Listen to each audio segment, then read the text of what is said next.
জুলাই সনদে এনসিপি ছাড়া অধিকাংশ দলই স্বাক্ষর করেছে এবং স্বাক্ষর করার দরকার ছিল। সুপারিশের পর আপনাদের অবস্থান জি, তো সেটাই বলছি, সেখানে নোট অফ ডিসেন্ট সহ আমরা স্বাক্ষর করেছি এবং এইভাবে সরকারের সাথে কথা হয়, ঐক্যমত কমিশনের সাথে কথা হয়। কিন্তু তারা এখন যেটি করেছে, সুপারিশ দিয়েছে সরকারের কাছে, সেখানে বলছে নোট অফ ডিসেন্ট থাকবে না। এখন এই সুপারিশ কি ঐক্যমত কমিশন দিতে পারে? দেখেন, 9 মাস ধরে আপনি আলোচনা করলেন, যদি নোট অফ ডিসেন্ট আপনার না লাগে আলোচনা কেন করলেন? আপনি 9 মাস আগে গণভোট দিতেন, তাই না? তখন আমরা গণভোট দিতাম। কিন্তু এখন নির্বাচনের সময় আছে মাত্র 4 মাস।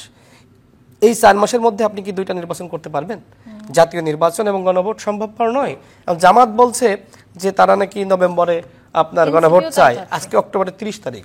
তাহলে নভেম্বরের মধ্যে কেমনে তফসিল দেবে গণভোটের, কেমনে আয়োজন করবে? এখনো পর্যন্ত পুলিশের প্রশিক্ষণ দিতে পারে নাই। এনসিপি এক এক সময় এক এক ধরনের চরিত্র ধারণ করছে।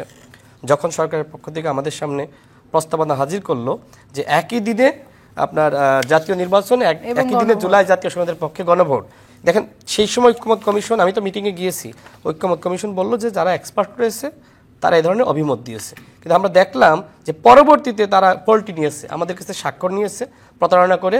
অন্যদিকে এনসিপিকে বলেছে তোমরা স্বাক্ষর দিতে যাবা না। এটা এনসিপির কোনো ধরনের সিদ্ধান্ত না। ডক্টর মোহাম্মদ ইউনূসের অন্তর্বর্তীকালীন সরকারের কয়েকজন উপদেষ্টা যারা দেশকে আরেকটি একাগ্র সৃষ্টির চক্রান্ত করছে, তারা এই ধরনের নোংরামি করেছে এবং আমি মনে করি ঐক্যমত কমিশনের কয়েকজন ষড়যন্ত্রকারী এর সাথে জড়িত। আচ্ছা, আপনি এনসিপিকে স্বাক্ষর দিতে দিলেন না, মানে তাদেরকে বললেন যে স্বাক্ষর দেওয়ার দরকার নেই, একটি ক্যাসাল লাগাইতে হবে, আমার কাছে মনে হয়। এবং আমাদের স্বাক্ষর তাহলে কেন নিলেন? এবং স্বাক্ষর যেভাবে, যে লেখা, যে প্রস্তাবনায় আমরা স্বাক্ষর দিয়েছি, এখন এই সুপারিশের সাথে স্বাক্ষরের কোনো মিল পাচ্ছি না। সরকার এনসিপি এবং জামাত ছাড়া প্রত্যেকটা দল, বিএনপি, গণ অধিকার পরিষদ, অন্যান্য দলের সাথে প্রতারণা করেছে। এই সরকার তো প্রতারণা করতে পারে না। ডক্টর মোহাম্মদ ইউনূস একজন প্রতারকের মতন আচরণ করবে, এটা মানতে পারছি না যে এই সরকার, ডক্টর মোহাম্মদ ইউনূস আমাদের সাথে প্রতারণা করেছে।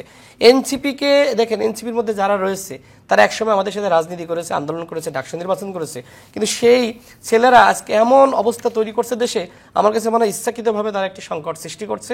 এই সংকট সৃষ্টি করলে যদি 1-11 আবারও নেমে আসে, সব থেকে বেশি ক্ষতিগ্রস্ত হবে কিন্তু এই যে আপনার এনসিপি।